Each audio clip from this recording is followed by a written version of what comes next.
Welcome back to the channel, man. It is Tapped In Tevo. We rocking out today, man. Just some cool, peaceful vibes. I'm chilling in the waterfront, you know, just kind of catching a view, catching some peace, getting my mind together. But let's get into the video for today, guys. So, as you may know, most Americans never travel internationally because they think that it's so complicated or it's so expensive or it's even dangerous.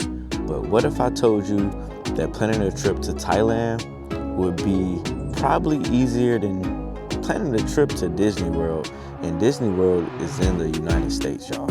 So in this video, I'm going to show you exactly how to plan your Thailand trip from start to finish the right way, okay? Let's get into it. From the flights to the hotels, to villas, to travel requirements, airport tips, transportation tips, how much money you truly need to travel, and the biggest mistakes that first-time travelers make that cost hundreds of dollars, sometimes even thousands of dollars.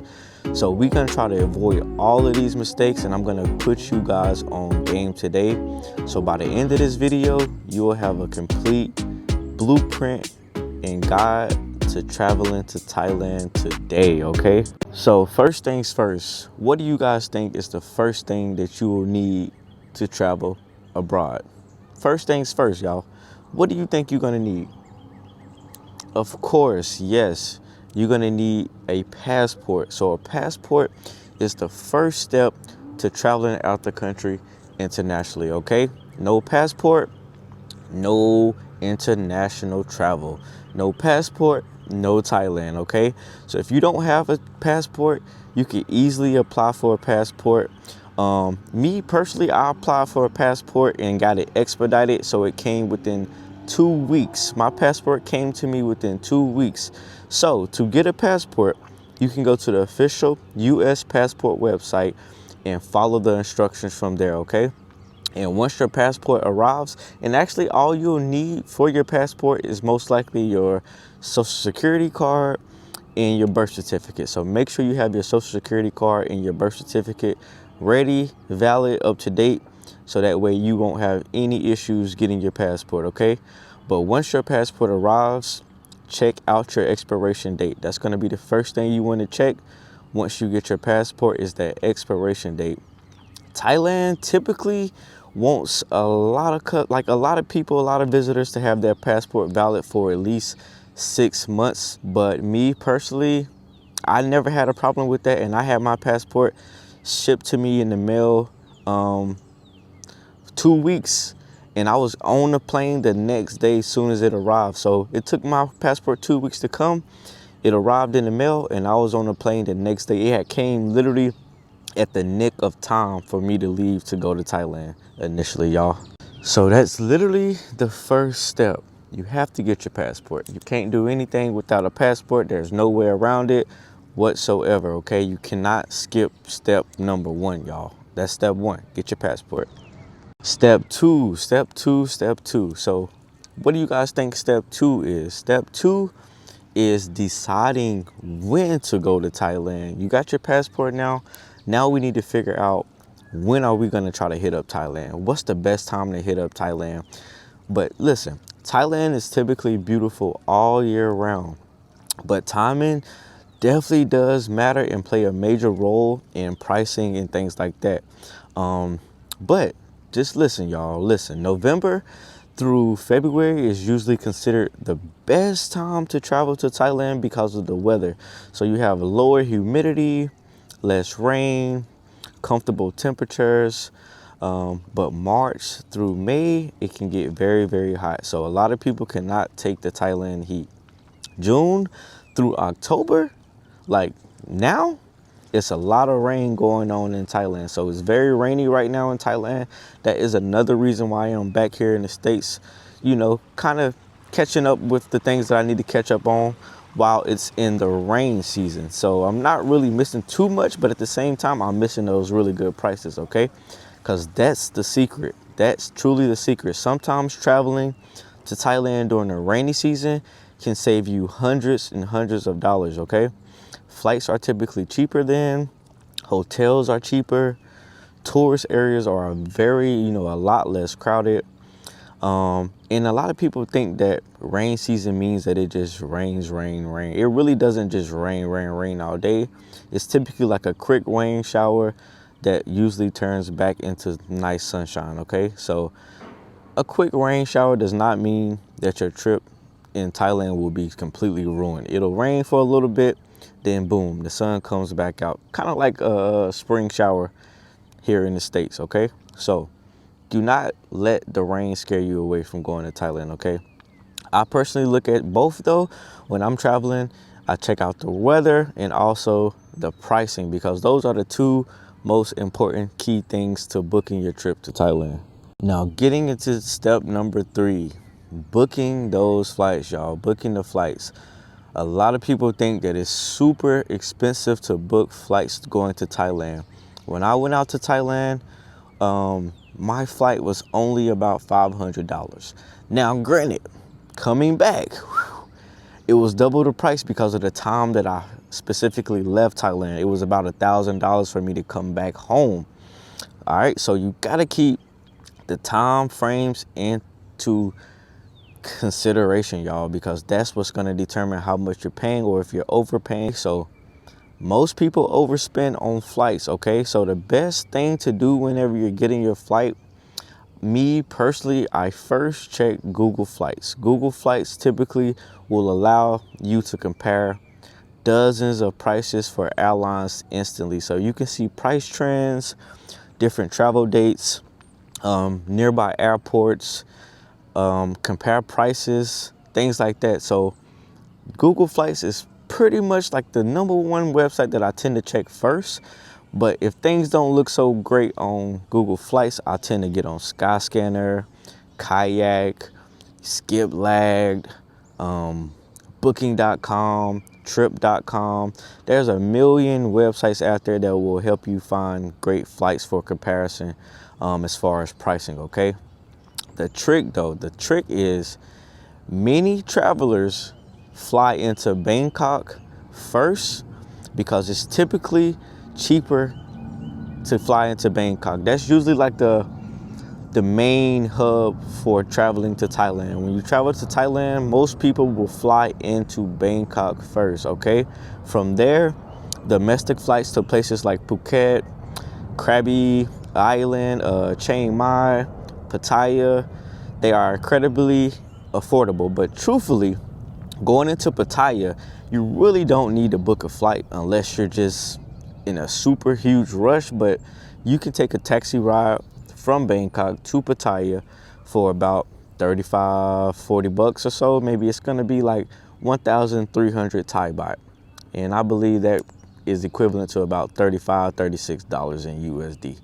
Not a lot. And the ride is probably about 2 hours tops, 2.5 hours. But the way those taxi drivers drive in Thailand, man, you probably will make it there in 1 hour and 45 minutes. I'm not even joking, y'all. Seriously. Another key thing you want to do whenever you are booking your flights is try to book far in advance as you can. Because, of course, the more advanced you book, the better prices you'll get, the better rates you'll get.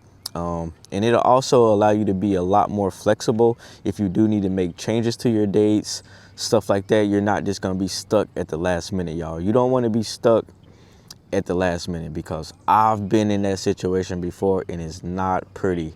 I tried to book a flight to Vietnam and didn't know all the requirements to go into Vietnam.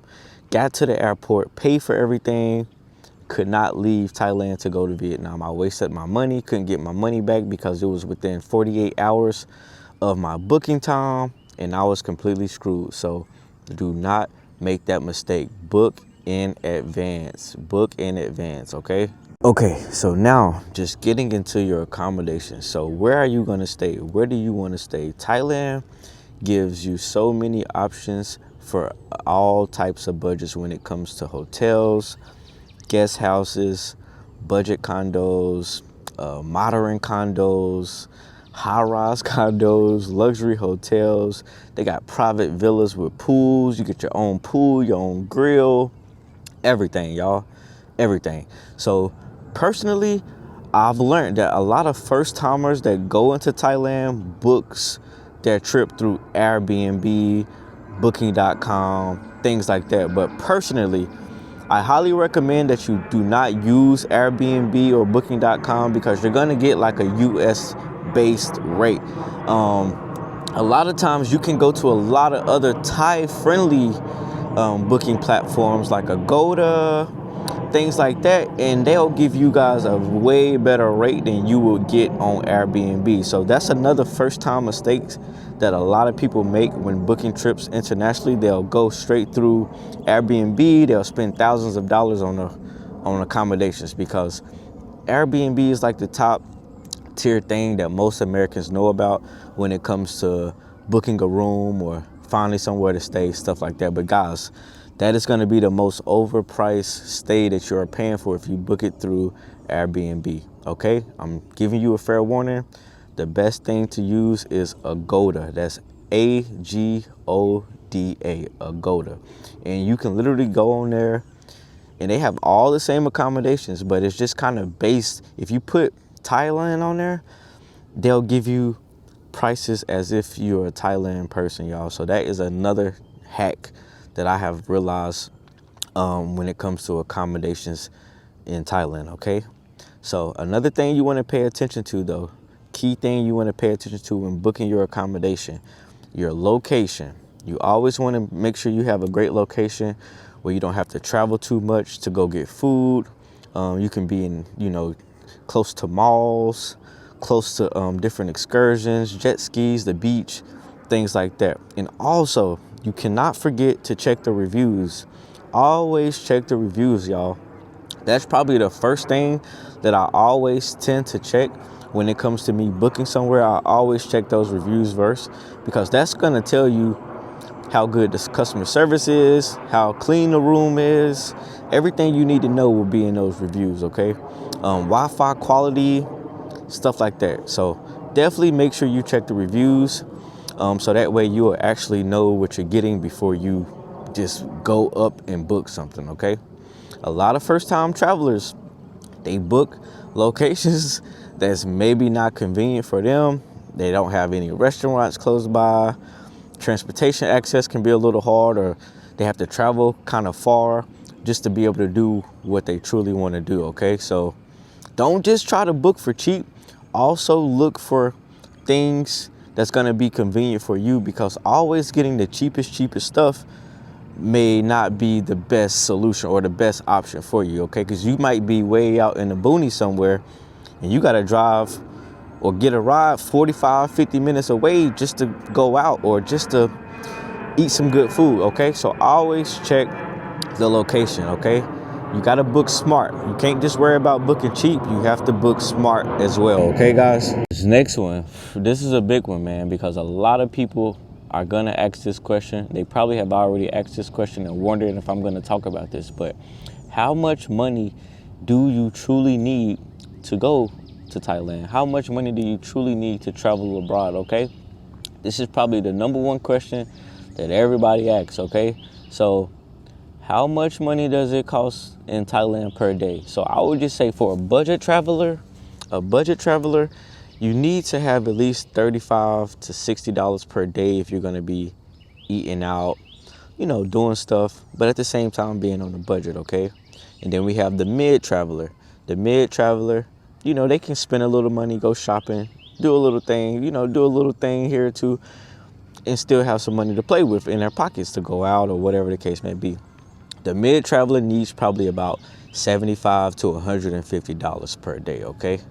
And this is just talking on a scale of like just going strictly to Thailand for vacation, not to stay long term or anything like that. This is maybe like a 2-week trip, 1-week trip. If you want to just try to experience Thailand, this is for you guys, okay? So the mid traveler needs about $75 to $150 per day, and that's including shopping, eating out, doing nice things all throughout the day, okay? Excursions, whatever the case may be. And that luxury traveler, the luxury traveler needs about probably $200 per day, okay? Street food is incredibly affordable in Thailand. Transportation is super affordable. Like if you take a taxi, a car taxi, it's probably about 100 baht on average, 120 baht on average, which is like, it's nothing. It's like $5, y'all, to travel to wherever you want to go. Now, if you're taking mopeds, or if you're not scared to get on the back of a scooter, you can travel for like 30, 40 cents to go wherever you need to go for every ride. So scooters, much cheaper than taxi cars. Scooters are about 30 cents. Cars are about $4 or so, okay? Even though that's still cheap, y'all. Compared to what we pay for Uber in America. Uber in America, to go uptown from center, like to go uptown, bro, I'm spending $35, $25 for an Uber, man. So regardless, you're gonna get a bang for your buck when you're in Thailand, okay? Excursions, they definitely can vary because some excursions are higher than others. It really just depends on what are you trying to do and how are you booking those excursions. A lot of things that people book through excursion platforms are very overpriced, y'all. So the excursions online are gonna cost you $100 and something when they're appeasing to tourist travelers. But literally, if you just look up the place that you wanna go to, let's just say, for instance, you wanna go to the floating market or something like that. You don't need a tour guide to take you to the floating markets, bro. They're gonna charge you $150 just to take you there, when all you gotta do is type it in on your GPS and go, and just pay for your own boat when you get to the floating market. Like, it's the way we book things, y'all, is pretty backwards sometimes, man.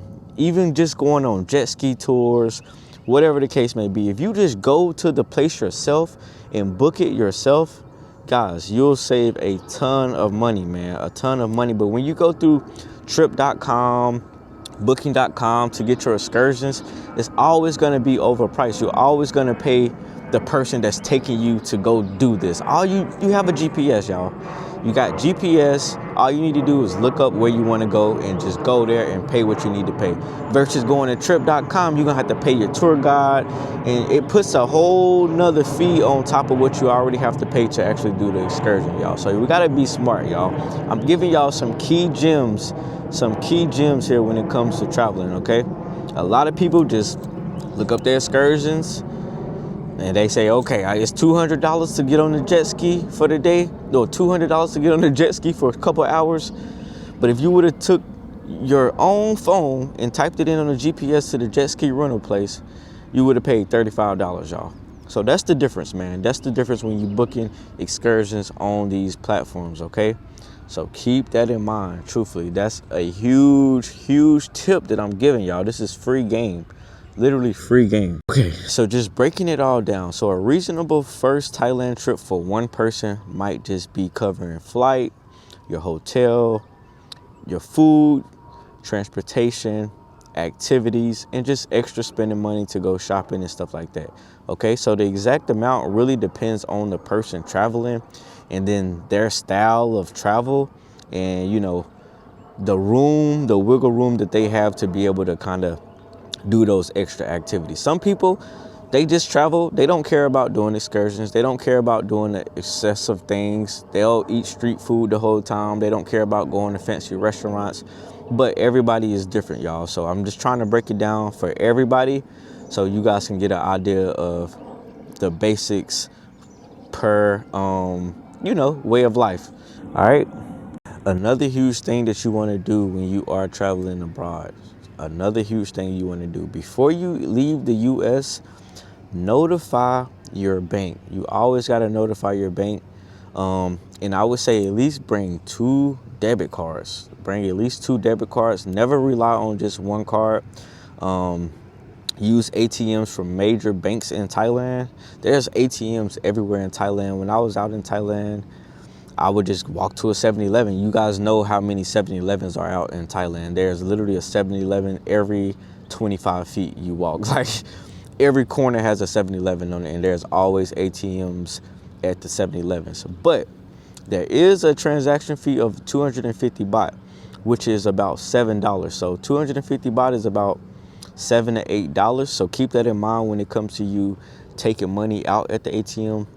If you feel like you're gonna need more money, you might as well just take it all out and pay that $7 fee one time for the day or for the week or whatever the case may be, versus going back and back and back and forth to the ATM, getting charged all of these ATM fees, okay?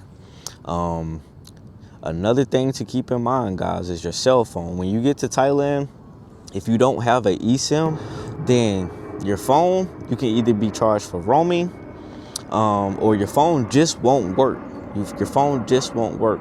But luckily, Thailand do have very convenient technology hubs and things like that you can go to and get an eSIM for very cheap.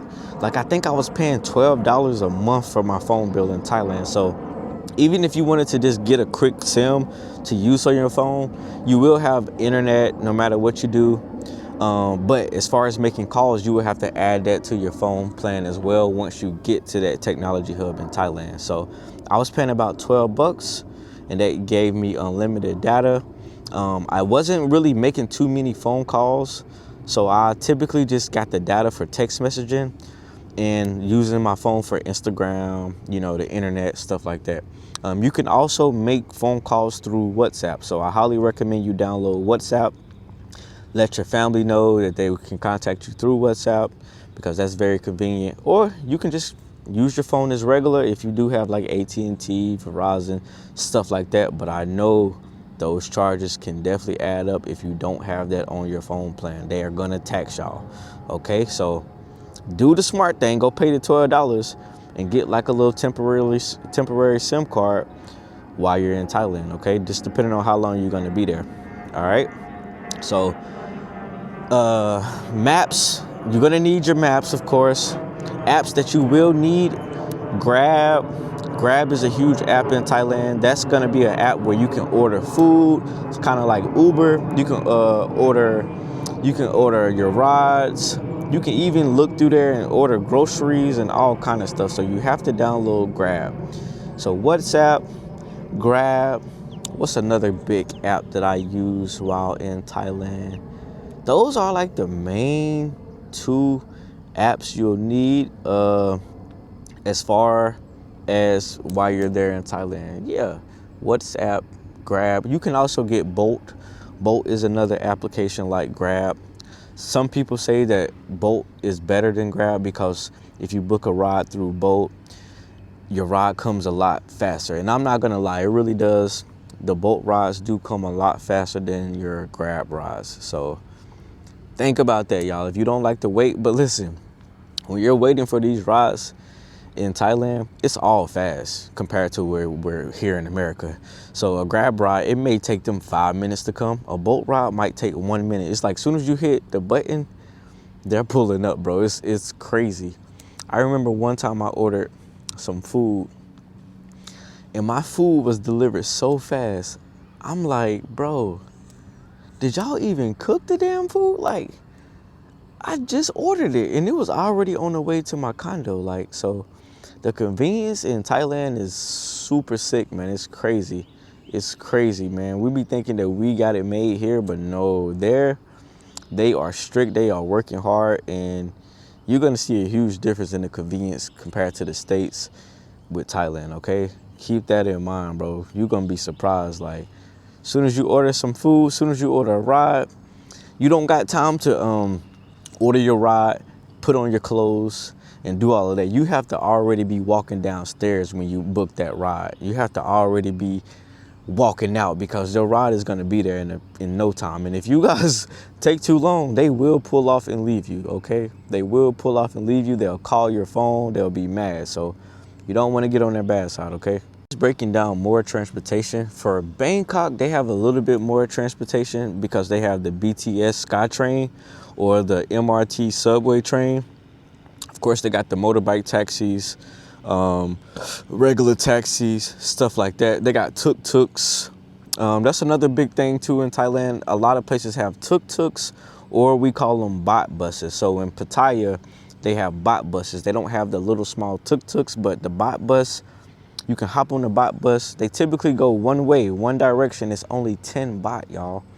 10 baht is like, it's like a quarter, not even a quarter, like 10 baht is nothing. 10 baht is nothing, y'all. So you can get on a bot bus in Pattaya, Or you can take a tuk-tuk in Bangkok, and they'll take you where you need to go for a very, very, very cheap price. Cheaper than the Grab, cheaper than the Bolt, everything like that. But you do have to ask them which direction or where they go. Because sometimes they will kind of bend the rules and go where you want them to go. But for the most part, they typically go in a straight way. So if you got to go down a long road and you're walking, you can hop on a bot bus or a tuk-tuk and they got you covered, I promise, man. If y'all know, if you've been to Thailand and you've rode on a tuk-tuk or a bot bus, comment on this video, man. Comment on this video for me right now. And if you are new to this channel and you are keen to all of these things, comment on the channel. If you're not familiar with anything that I'm talking about, but you are interested, comment on this video, subscribe to the channel, like this video. I'm just trying to give out as much information as I can to help more people be able to experience Thailand, okay? And I'm not trying to be the mascot of Thailand, but I'm just telling y'all what I know and what I've experienced. So I'm just giving out information. Free game, y'all. Just free game. That's all it is. I'm trying so hard not to miss anything. So when you are traveling in Thailand, y'all, what's really big, a lot of people do not like to ride in cars because there's so much traffic. Definitely if you are in the Bangkok area, oh my gosh, bro. You will be driven crazy by the amount of traffic that you have to sit and wait in. So with that being said, people take motorbikes because motorbikes just zip through cars, zip through the traffic, and it'll cut your drive time down way more than half the time. So if you have a ride booked for a car taxi or van taxi, that ride might take you 30 minutes to an hour for you to get to your destination. If you take a motorbike, if you're not scared to take a motorbike, you're gonna thank me later because a motorbike ride, it'll probably be 10, 15 minutes, y'all. 10 to 15 minutes. The way they drive those motorbikes out there needs to be studied. I don't know what, they need to be studied, man, the way they drive those motorbikes in Thailand. They will get you there in a snappy, in a heartbeat, okay? So when I was in Thailand, only time I took a car is if I had like a big group of people, you know, we all trying to go out together without each other being kind of, you know, mixed up or lost, or, you know, like we all just want to stay together. Or if you've been drinking or something like that, I understand, you know, you might want to take the car. But, or if you're on a date, something like that, you're going to want to take a car. But for the most part, just everyday traveling, hop on the motorbike, y'all. It's much cheaper, much faster. And yeah, it's overall, it's a better ride. It's a better experience too. It's a better experience, okay? And the motorbike drivers are typically pretty nice, man. They're typically pretty nice. I never really had any issues with no motorbike drivers whatsoever. They'll pull up, they'll show you the phone for your ride. They'll make sure that the name is valid. And also on that Bolt app or the Grab app, it'll have the tag number for your taxi as well. So say for instance, if you are about to go to the mall and you're like, dang, how do I know which motorbike is mine? On your app, it's gonna tell you the tag number. So all you do is just match up the tag number with the guy that pulls up out front. It might be 4 or 5 other people down there waiting for a ride and 4 or 5 other motorbikes pulling up. So you have to check the tag numbers. Sometimes you can hop on the wrong motorbike and go somewhere where you're not trying to go. So make sure you check the tag numbers before you hop on the bike, okay? Okay. Traveling to Thailand, a lot of people do forget to bring some things that's very important. So I'm gonna get into some of the things that people find important. I may not find all of these things very, very important, but some people out there might find these important. So first off, you have some type of travel insurance. So of course, when you're booking flights, things like that, you always want to get your stuff insured, even if, because your bags could get lost. Anything can happen, guys. Always get the insurance so that way you can be compensated. If you do not get the insurance and your bags get lost, you're gonna be asked out, man. You don't want to be asked out. That's gonna just give a whole bad vibe to your trip from the beginning, okay? So always get travel insurance. It always will be good to kind of take a copy of your passport, you know, get some copies made of your passport, because when you're out traveling around, riding motorbikes, stuff like that, there can be police checks, or the police can just check you sometimes you can go through a traffic stop. If you go through a traffic stop, me personally, I never carry my actual hard copy passport around while I'm just out and about all day, every day. Never do it. You can also use your ID, like your state issued ID. They typically will take that as well. So you don't necessarily always have to have your passport. So you always want to have some type of backup form of identification, okay? Portable chargers are really big too. So if you can get a portable charger, Thailand has a lot of portable chargers. A lot of people there use power banks. You will be surprised, bro. Like, you go somewhere, you ask somebody, do you have a power bank? 9 times out of 10, they're gonna have a power bank. So it'll be good if you can get your own power bank though, because being out and about in Thailand all day, you're gonna be on your phone. You're gonna be taking a lot of photos. You know, you're gonna be doing this, you're gonna be doing that on your phone. So you're gonna need a power bank to charge up your phone, okay? Always make sure you have that emergency contact list just on standby, just in case. You just never know what can happen. And always make copies of your documents. Always make copies of your documents, okay? Let's see, what else? Let's see. Those are pretty much the main things. It's really not that much, y'all. It's not hard. It's not scary. It's not dangerous. It's pretty easy. You get your passport, you book your flight, you find a good price for your room. When you get off the airport, you get a taxi, you go to your room. Like, it's not really that hard, y'all. It's really not that hard. A lot of people make traveling abroad way harder than what it has to be. I promise you, they make it way harder than what it has to be. I met so many people out there that's like literally traveling alone. They've come across the world alone. Even with me traveling back to the States, I came back to the States alone. But when I came out to Thailand, I traveled with my brother. So it was our first time, but I probably could have did it by myself, y'all. Being that I came back by myself, it was a piece of cake, I promise. You do not have to be intimidated. Anybody can do it. Women, man, long as you're over the right current age, you know, I would say at least the age of 21, you know, something like that. But bro, it's really not that hard, y'all. Just a full recap of everything that I've talked about with you guys, okay? So in reality, this is very simple. Do not make it harder than what it has to be. Get your passport, find your flights, book your accommodation, save your money, prepare your money, pack smart.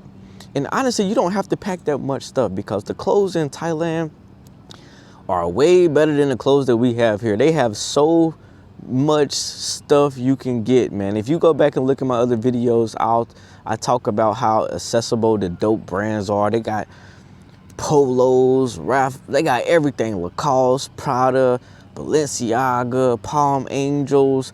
Man, anything that you rock, anything that you wear, you can get it in Thailand for dirt cheap, okay? So you can really kind of pack super light and just buy clothes when you get there. A lot of people, they wear a lot of athletic shorts, t-shirts, stuff like that. You can buy, look at these sunglasses. I got these sunglasses in Thailand. Look at this hoodie. This hoodie, I got it in Thailand. You know how much this hoodie costs? It's like $4. This hoodie is like $4 in Thailand. The glasses was like $10 maybe. I got these in Phuket, $10, y'all. So just make sure you pack smart and just go, y'all. Just go. Thailand changed the way that I look at traveling, honestly. It made me realize how much of the world people never really get to experience due to fear, y'all. Do not fear it, okay? This whole world is here for us to explore and for us to travel to, okay? Like the whole world, man. I want to go to Brazil. I want to go to Egypt. I want to go to Dubai. I want to go to a lot of Africa. I want to go to a lot of different places, man. And I feel like the best place to start off is in Thailand because it's so convenient. It's very easy. It's not really hard at all. And that'll kind of get your feet wet when it comes to traveling abroad, okay? If you feel like this guide has truly helped you, please hit the like button, y'all. It is free. It is free. It is free. I do not stress it enough. It's free to like a video, y'all. All you have to do is just click the button. Hit the like button for me. Subscribe. Leave a dope comment. I will comment back. I always respond to comments, man. If you plan on going to Thailand, Drop a comment and let us know when you plan on going if you haven't been. If you're already in Thailand, let us know how your experience is going and how easy it was for you to travel to Thailand, okay? Just let the people know, man. Let the people know. So I appreciate y'all for tuning in to this video. This is my Thailand travel blueprint. Tapped in Tevo. I appreciate y'all for watching. Until next time, twin, we outie.